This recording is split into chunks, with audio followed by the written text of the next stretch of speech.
Hey everyone, and welcome back to Ontario Cryptids. Today I have 3 encounter stories to share with you all. The first one, they're looking for advice, so if anyone can assist, please leave a comment in the video. Now here's a little plug for my channel. Enjoying the content, then don't forget to like, subscribe, and hit the notification bell.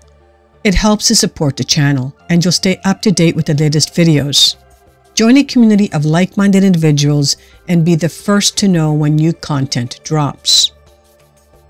If you have an encounter story that you would like to share, then please forward your stories to OntarioCryptids@gmail.com. I would be honored to share your story with like-minded people. Now sit back and relax as we begin with today's episode.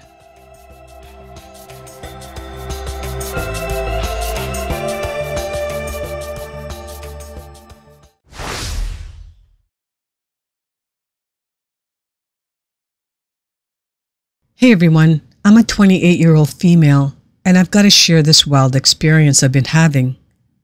I'm living in a pretty old house, and over the past month, things have been getting weirder and weirder. It all started with this strange noises at night, like whispers and footsteps, but nothing was ever there when I checked. I tried to brush it off, but then things escalated. I started noticing objects moving on their own. My keys would be in a different place, and books would be out of their usual spots. I even caught my cat staring at an empty corner of the room, hissing and puffing up. One night I decided to set up a camera to see if I could catch anything.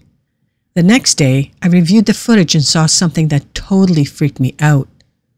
There was this weird, shadowy figure moving across the living room, and it wasn't just a trick of the light. It seemed to have a shape almost like a person, but really fuzzy and distorted.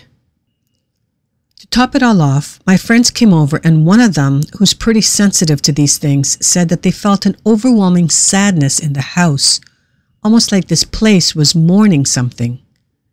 We've been trying to figure out the history of the house, and it turns out an old lady lived here alone for decades before it was sold. She apparently had no family or close friends. I'm not sure what's going on, but it feels like this place has some serious energy. Anyone else ever experienced something like this? And how do I deal with a haunting that seems tied to a person's emotion rather than just spooky noises? I'm looking forward for your thoughts and advice.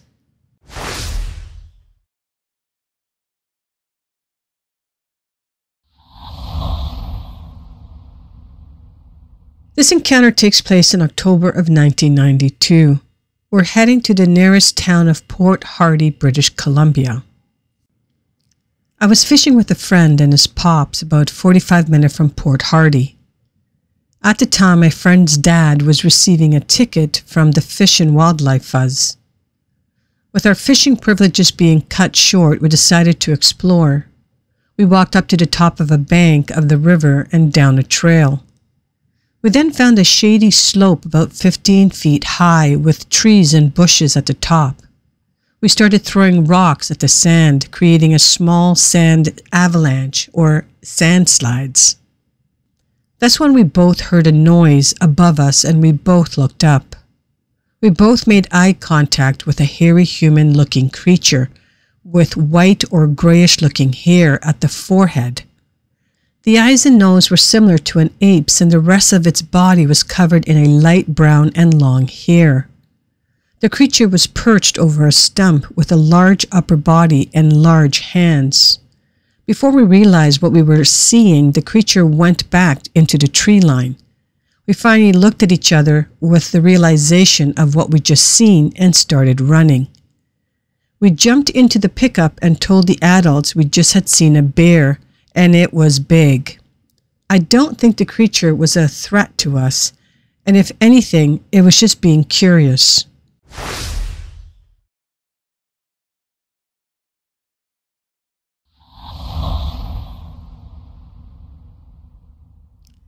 This next one takes place in the spring of 2018. For this one, we're going to be heading to Washita National Forest in Arkansas. Things in this world aren't always as they seem, and there appears to be much beyond our comprehension and what are often taught growing up. This all started in the spring of 2018 when my fiancé and I decided to move back to her family's farm. Our first house was small, but the price was right, and it had been what we needed with 5 acres and a barn, but after 5 years the plumbing was having issues and we found severe termite damage that was going to be more trouble than it was worth. Financially, we couldn't afford to build what we wanted yet, and even though we both swore we would never live in a double wide, that's what we decided was the best plan of action, and given the circumstances until we can build our dream barndominium on the farm. So our house is delivered and set up in March. We have 50 acres that is bordered by the Ouachita National Forest. To an outsider, these mountains may not seem like much, but it's one of the oldest mountain ranges in North America, and the erosion beyond our comprehension dwindled what easily rivaled the Rockies into what we see today. This was a dream for an outdoorsman like myself, and not only did we have our own 50 acres to hunt on, but thousands upon thousands of acres of deciduous mountains to roam freely. But the farm did have its oddities, and weird things sometimes happened. The first year we dated, we hunted a couple of times there, and I discovered very quickly the land behind a barn was uncomfortable. It just gives you the willies and feelings of being watched. This area has a rich history of the main wagon trail and Indian trail very close by. Then there's the history of the haunted inn that is on the properties adjoining ours, with the inn having burnt down years ago. There were many shootings over poker games and stagecoach robberies, some even reported to have been by the James Gang, and the possibility of gold buried nearby from them or the Knights of the Golden Circle. Maybe that history contributes to those feelings somehow. The property basically laid out like a rectangle with 2 large barns on the east side, where the driveway comes up from south to north and runs back west like a large L. First was our house. The next house was my fiancé's grandma's, and at the inn was my soon-to-be in-laws. I walked over to my in-laws to get some screws working on the porch, and that's where it all started, even though I was unaware until the next day, but more on that later. It was dark out when we decided to go feed our goats that were over at the barn. As we walked out, my fiancé said something big and black ran through the yard. I was like, well, how big? Our door is a mere 30 yards to the tree line that goes straight up the mountain, and we have bears from time to time, but she said it was more like a large dog. We got in the Jeep, and instead of heading to the barn, I started west towards the in-laws to use the headlights, and sure enough, there were yellow eye shine and the outline of a large black dog that was maybe 60 yards away from me. I get out with a cheap flashlight and call the dog, but I get no reaction. Just 2 large yellow eyes staring back at me perfectly still. So I approached it slowly, talking to it, trying to call it over to me, and it just trots back towards my yard. I approached it slowly, talking to it, trying to call it over to me, and it just trots back towards my yard. I walk down the driveway back into the yard and trying to approach it again. I get about 25 yards from it, but this time something wasn't right about it. It all felt off. I wasn't scared or I didn't feel threatened really, but it didn't feel right. Then it hits me like a ton of bricks. It was as if this thing absorbed light like some dark void from another realm. No matter how hard I tried to focus my eyes or adjust the light, I couldn't make out anything with this thing before me other than it appeared to be a dog that absorbed light. Cool. That's believable. It finally grew tired of me wandering off across our field to the road, and I wrote it off as a neighbor's dog and moved on with my night. The next day, my fiancé's grandma asked me about our big black dog, and I replied with a puzzled look. We don't have a big black dog. She told me that when I walked over to get some screws the previous day, that it came down out of the woods and followed me back towards our house. I told her that that must be the dog that we saw last night, and I told my fiancé about it, how it seemed to absorb light and something just didn't seem quite right with it at all. And it was also massive. My shepherd is 70 pounds, and our Pyrenees Anatolian mix was 85 pounds, and it dwarfed either of them. 2 days passed without seeing the dog, and it was out of my mind, and I wrote it off as a neighbor's dog from down the road or one that was dumped. 2 a.m., I waken up by my German Shepherd and Pyrenees in the house going ballistic, barking, growling, trying to get out of their kennels.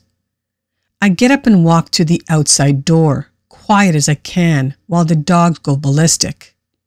I flip on the light and the beast was on my steps and appeared to have been sniffing around a door.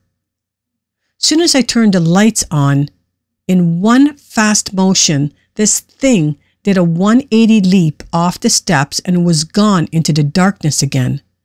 But this time I saw its tail. A long bushy tail like a shepherd's, but bigger and pointed ears. The black wolf.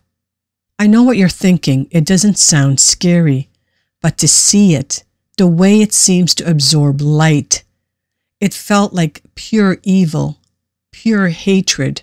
Something was very unnatural about it.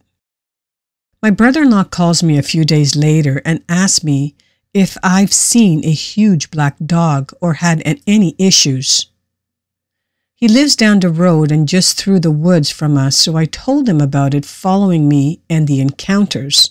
He tells me that his pit bull that he keeps out back was going wild the night before.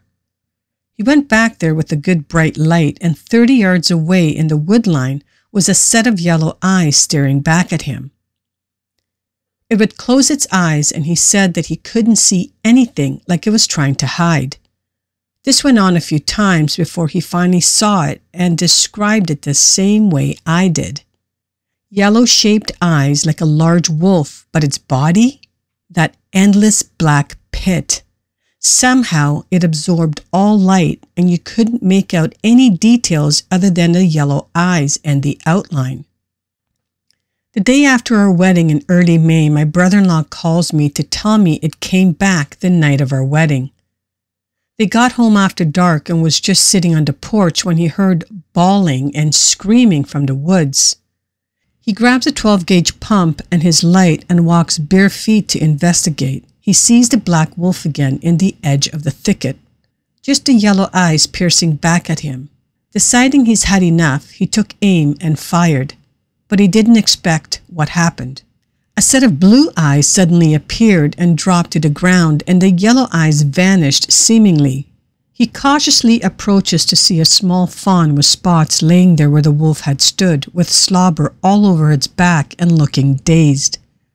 He went to pet it, but it stands up, runs off right into the tree, falls over, gets back up, and bounds off deeper into the woods. He looked for the wolf but didn't see anything else, and there was no blood.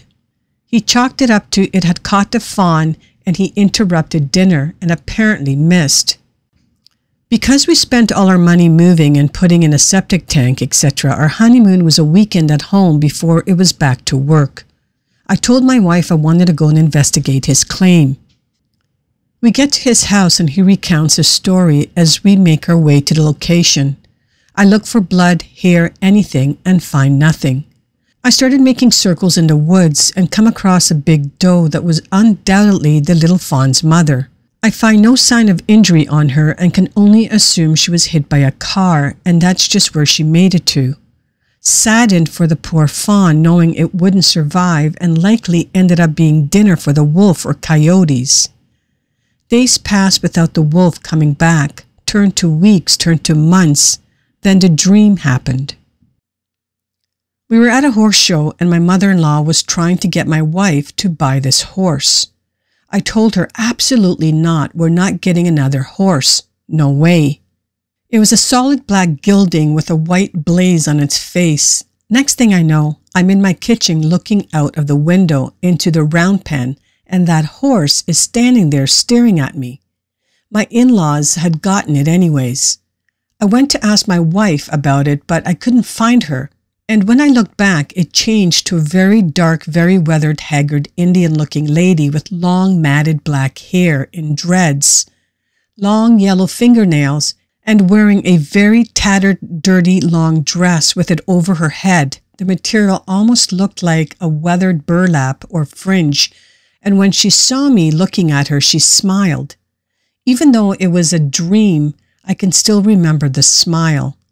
The nastiest yellow teeth ever. I spent the rest of my dream asking people about the witch that lives in the woods by the barn. Things pretty much calmed down after that for a while. Every now and then I see a tree with claw marks about 6 feet high that I figured was a bear. One night was skinning a big 10-point buck. Something between us at the barn and our house lets out a huge roar, growl. Anytime you skin deer at the barn at night, something passes just inside the thicket. Sometimes it will come right for you, but when you shine the light, there's nothing to see and it stops moving. As soon as you ignore it, it will start to move again. I always leave the carcass and the next day they are gone. My wife was alone in the barn one night taking care of the goats that just had babies and getting them situated while I got something she needed from home. These were ordinary hay barns, so the upper half of each end is open. These were originally hay barns, so the upper half on each end is open. You can hear outside pretty well when something growls at her from right outside the barn, and she tells me to hurry up and bring the rifle. Besides that, everything was pretty calm, until it wasn't. I'm not sure what changed, but it's been a few years since the wolf was around, but I couldn't shake the feeling it was back. I had off-the-wall nightmares, waking up in a state of fright at random. My shepherd would wake us up at 2 a.m., sometimes nights in a row, barking, growling, and wanting out. I let her out the first time and she bolted straight up the mountain. I grabbed a shotgun that stayed by the door. I had no light and I took off after her. I finally called her back to me, but couldn't shake the feeling of being watched. I felt like it was trying to lure her up the mountain, maybe because it knew I would follow. Sometimes we would wake up because it sounds like something slapping the house, but we never could find anything. It happened again. My shepherd's losing her marbles at 2 a.m. wakes me up, but this time there's terrible screams coming from the goat's pen. I rush out, but it's too late. Whatever it was is gone, and so is one of our goats. The rest huddled into the corner of the shelter, trembling. I could hear the goat's cries as it was carried up over the mountain at incredible speed. I felt so defeated. This was war. It has to stop. This land is ancient, but now it's our land and it's our home, and we will not be ran off. I searched online and found no help, just a lot of people that fake scary things for social media attention. No real info, so I went to folklore.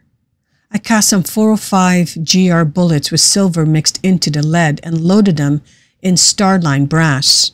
I was going to put that new 4570 with the titanium front night sight to good use. It was cool out that evening. I had my favorite meal in case it was my last. I had no idea what I was up against or if this would work. Would it even show up again?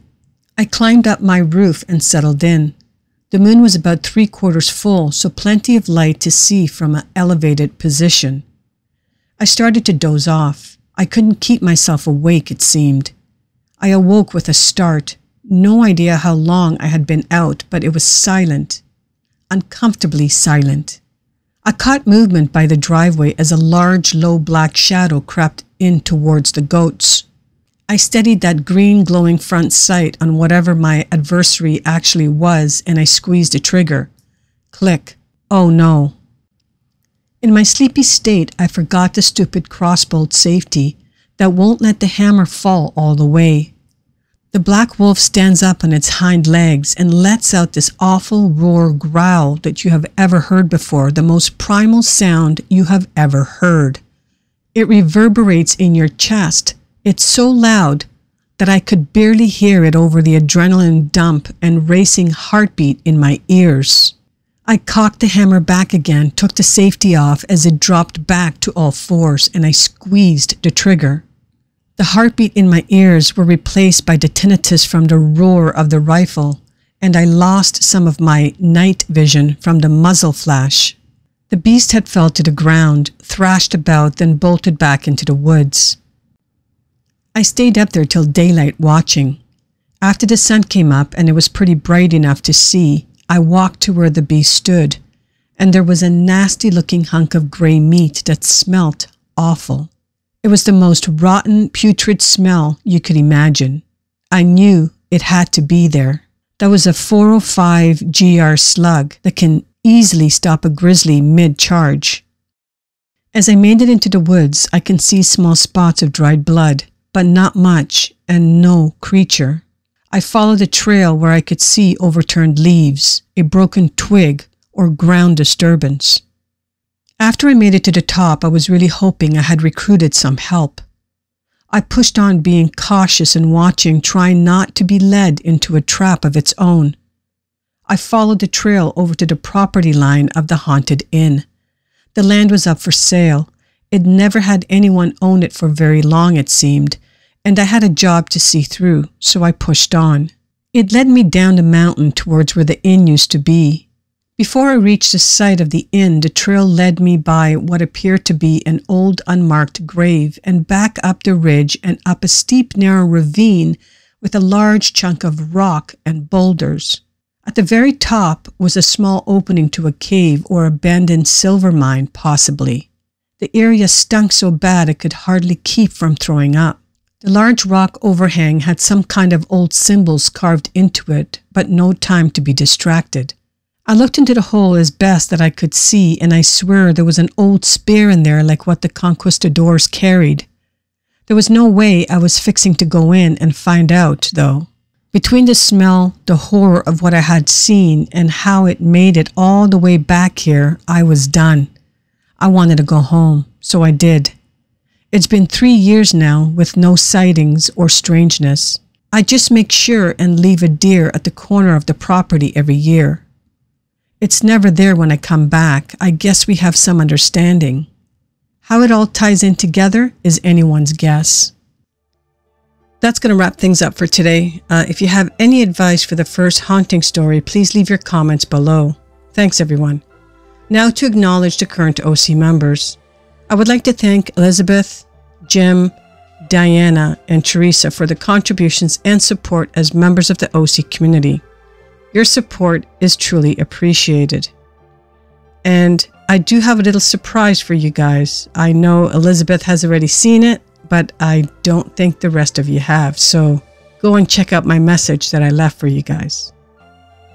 If you wish to learn more about the OC membership program, you can check out the membership video to get a detailed description of all the perks you will receive.